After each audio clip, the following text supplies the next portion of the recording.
রাজ্যের leader of the house অর্থাৎ মুখ্যমন্ত্রী তিনি অসত্য বলে যে সাংবিধানিক সংস্থাকে বিভ্রান্ত করার চেষ্টা করলে সঠিক তথ্য এবং ওনার তোলা অভিযোগগুলি খণ্ডন করার ক্ষেত্রে কিছু তথ্য দিয়ে একটি সাংবিধানিক বডি ভারতবর্ষের নির্বাচন কমিশনকে দৃষ্টি আকর্ষণ করা এবং মুখ্যমন্ত্রী মিথ্যাচারটাকে প্রকাশ্যে আনার দায়িত্বটা বিরোধী দলনেতার।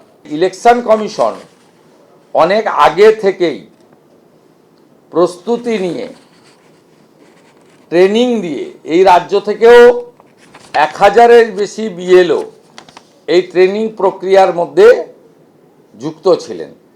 উনি আইপ্যাককে লাগিয়ে হঠাৎ করে একটা 60 বছর 62 বছরের লোককে এখন বার্থ সার্টিফিকেট দিতে চাইছেন।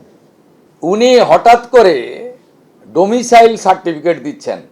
ডোমিসাইল সার্টিফিকেট 10 বছর না হলে সে সার্টিফিকেট অ্যাকসেপ্টেড নয়। ইলেকশন কমিশনের সফটওয়্যার এত আপডেটেড, ওরা এআই ফটো স্ক্যান লাগিয়েছে।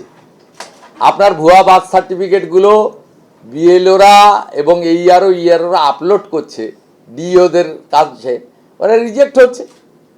ওবিসি নিয়ে সুপ্রিম কোর্টের যে জাজমেন্ট রয়েছে, কাট অফ ডেট রয়েছে, সাল রয়েছে, তারপরে যদি আপনি সবাইকে ওবিসি করতে আরম্ভ করেন, ওবিসি কারা হবে তো ওবিসি কমিশন এবং ভারতবর্ষের পার্লামেন্ট বলে দিয়েছে, কিন্তু আপনি সবাইকে দিয়ে দিতে চাইছেন। 98% মুসলিম জনগোষ্ঠীকে দিয়ে দিতে চাইছেন ওবিসি সার্টিফিকেট।